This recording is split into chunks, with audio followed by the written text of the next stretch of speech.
খারাপ লেগেছে না খারাপ লাগলে বলেছি যে খারাপ লাগলে সেদিন আপনারা ঢুকেন না ঢুকেন না না ঢুকেন না এখন আপনি ঢুকেন না একটা জিনিস আপনি হচ্ছে আপনি আমার মাঝখানে কথা আচ্ছা, বলেন আচ্ছা। ওনারা বলতে বলেন আচ্ছা, ওনারা সংসদে এটা করে আচ্ছা, শেষ ওনারা করি। সংসদে এটা শেষ করে। করি, তারপরে ওনারা হ্যাঁ। সংসদে এটা করে একটু পরে প্ল্যাকার্ড বের করতে পারে অধিবেশনে এই দুজন না থাকলে পরে সভাপতিত্ব কে করবে নতুন স্পিকার নির্বাচিত করে তাকে সভাপতিত্ব করতে দেওয়া হয়েছে হ্যাঁ। হ্যাঁ এতে কোনো অসুবিধা হয় নাই কারণ স্পিকার নাই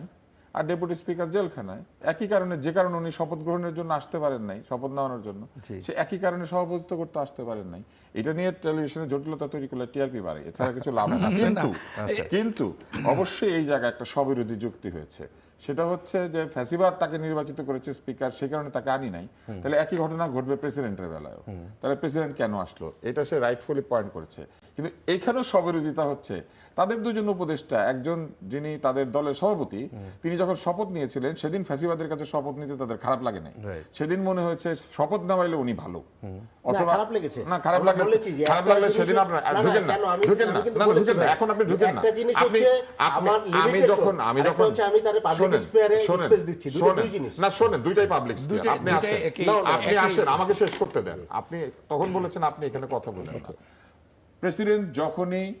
কোনো কিছু করেন এটা পাবলিক স্ফিয়ার কেননা প্রেসিডেন্ট একজন পাবলিক তাহলে প্রেসিডেন্ট কি প্রেসিডেন্ট বলেন যে আমাদের পাবলিক স্পেয়ারে ইন্টারনেট উনি মাঝখানে কথা আচ্ছা, বলেন আচ্ছা। ওনারা বলতে বলেন আচ্ছা, ওনারা সংসদে এটা করে আচ্ছা, শেষ ওনারা করি। সংসদে এটা শেষ করি, তারপরে ওনারা হ্যাঁ। সংসদে এটা করে একটু পরে প্ল্যাকার্ড বের করতে পারে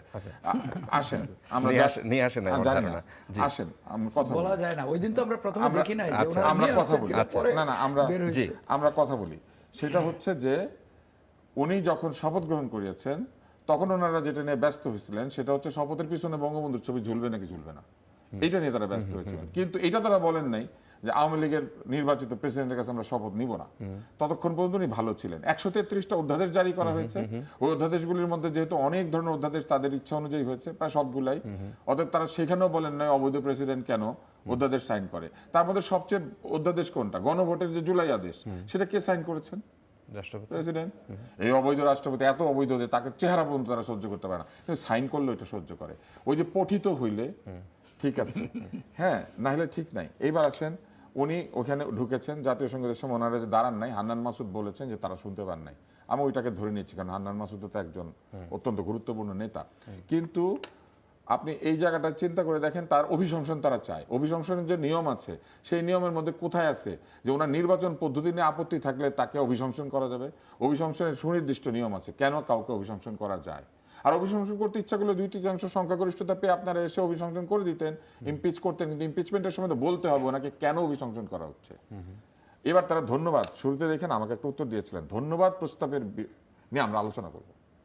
যে জিনিস আপনি শোনেন নাই সেই জিনিসের ধন্যবাদ ঠিক হলো না ভুল হলো আপনি কিভাবে বুঝবেন বলে আমরা শুনি না আমরা পড়েছি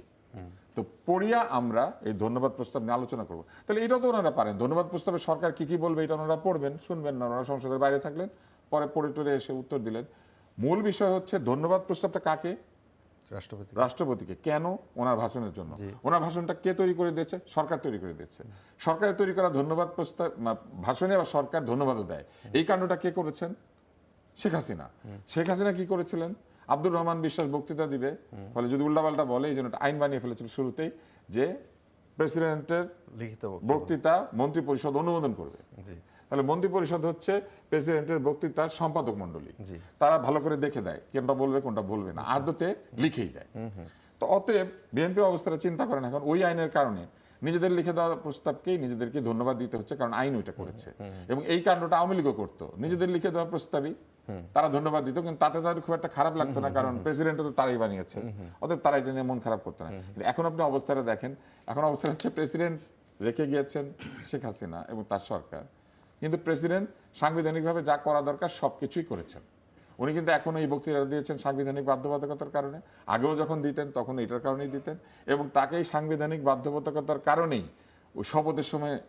আনা হয়েছিল রেফারেন্সের সময় আনা হয়েছিল অন্তর্বর্তী সরকার কি করে তৈরি হলো বলা হলো প্রেসিডেন্ট 106 ধারায় রেফারেন্স চেয়ে এই সংসদ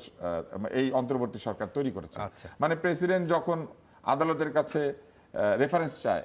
ডক্টর ইউনূসকে প্রধান উপদেষ্টা বানানোর জন্য তখন উনি ঠিক আছে তখন উনি ফ্যাসিবাদের দোষর না কারণ ইউনূস সাহেব উপদেষ্টা হবেন আপনি আর আমি হইলে তখন কিন্তু আমার দোষর হয়ে যেত কারণ আমাদের দুজনকে ওনাদের পছন্দ না ইউনূস সাহেবকে পছন্দ ওনাদের পছন্দের সাথে যেটা যেটা মিলে ওইটা ঠিক আছে, যেটা যেটা মিলে না সেটা ফ্যাসিবাদী, সেটা দোসর, সেটা ট্যাগ, সেটা কালচারাল ফ্যাসিস্ট, সেটা গণমাধ্যম ফ্যাসিস্ট। ফ্যাসিস্ট শব্দটাকে ওনারা বেশ একটা সুন্দর জায়গায় নিয়ে গেছেন। এখন দেখলে মনে হবে যে আপনিও ফ্যাসিস্ট, আমিও ফ্যাসিস্ট, সবাই ফ্যাসিস্ট, খালি ওনারা ছাড়া